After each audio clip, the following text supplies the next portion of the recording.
So we had the vice presidential debate between Kamala Harris and Mike Pence, and if you didn't watch it and you're seeing this video later, then you might be surprised to hear me say that Mike Pence clearly won.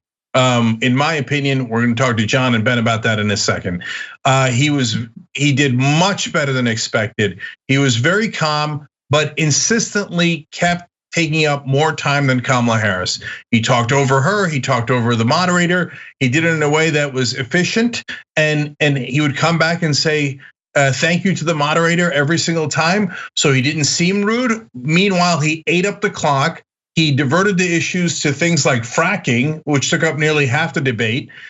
He went and diverted to ISIS in a way that was effective for his side, and I could go on in all the ways that he went on the offense. He went on the offense on so-called packing the court, and I can't believe Kamala Harris wasn't prepared for that. But her answer was completely, it appeared to be unprepared. He challenged her a couple of times. She didn't have an answer. That's unbelievable. What are you guys doing? How do you not prepare adequately for these debates? So, but the number one problem was that Kamala Harris sat there and played defense all night long. Every Democratic consultant that consulted her that way should be immediately fired and removed from the building.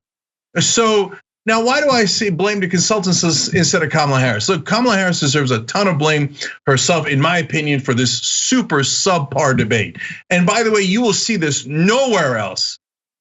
Mainstream media, I guarantee you, we're live right now. I guarantee you, if you went to cable news, they're talking about, oh yes, Queen, she did amazing, oh my God, etc. It's just a giant propaganda machine.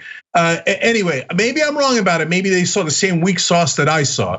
But for God's sake, go on the offense.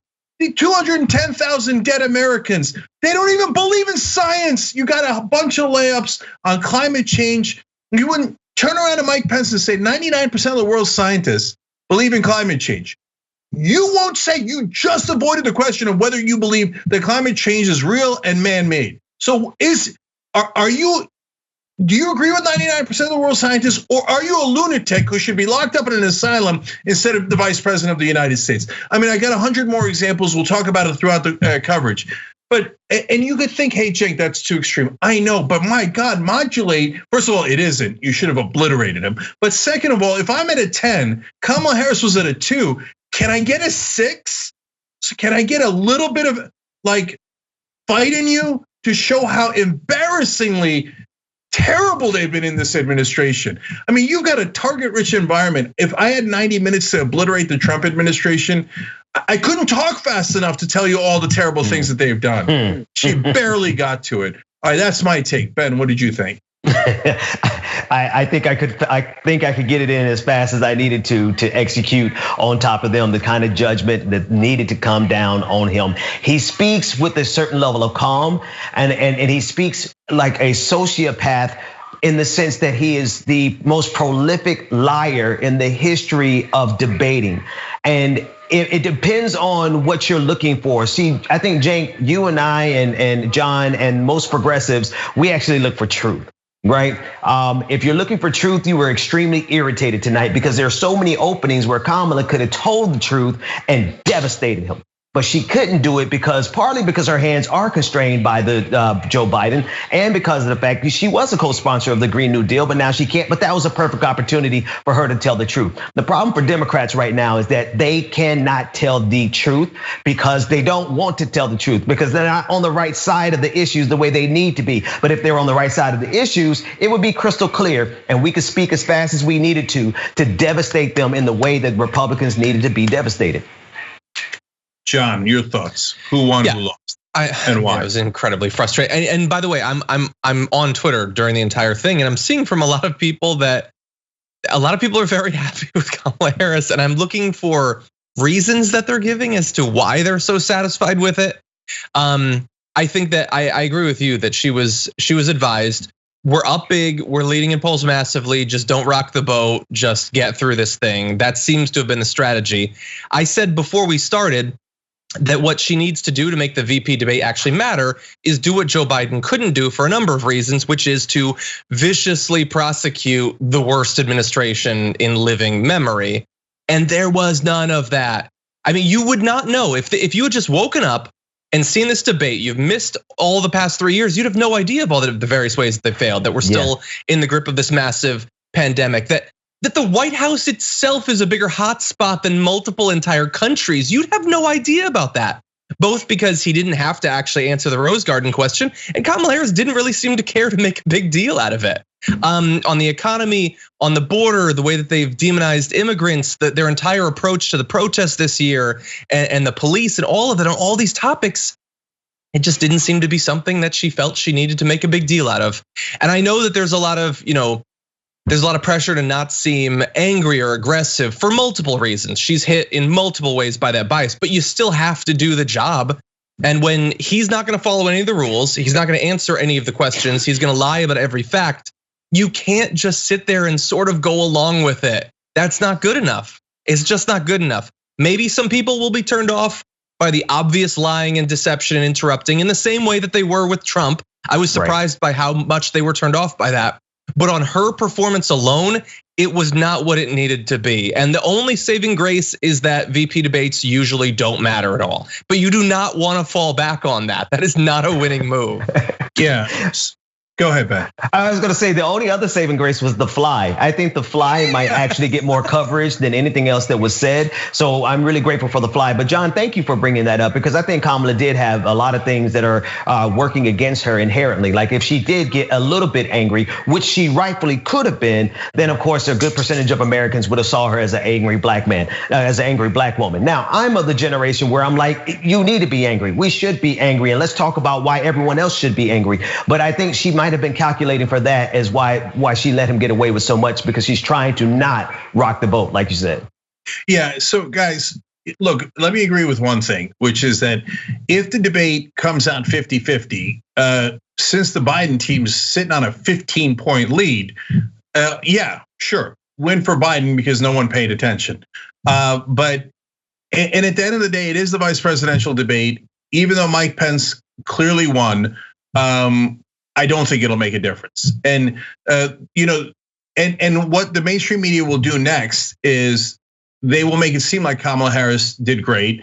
The K-Hive or whatever they are online will no matter what she says, they're like, oh my God, it's so amazing, right? And I don't know what they're talking about. They live in a different reality too. Trump land lives in a different reality, and Kamala Harris supporters, she could say hi, they'd be like, oh my God, she killed it. She's so tough and strong and wonderful.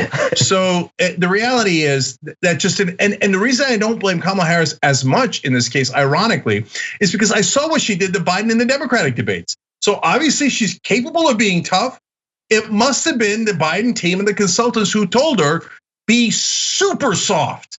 Be like the softest politician in American history, as Pence sits there and lies and lies and lies. And guys, whenever we analyze a debate, there's two different things.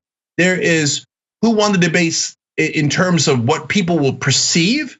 And then there's of course reality. In terms of reality, did Mike Pence win the debate? Of course not. Almost everything he said wasn't true. We'll break that down for you a little bit later as well. All right, so tyt.com/join to get all of our coverage, or hit the join button below on YouTube, and we're gonna break it down in a little bit. We'll even get into the fun stuff like the fly and the fact that it chose to stay there for 13 minutes on Pence's head. But back to important stuff.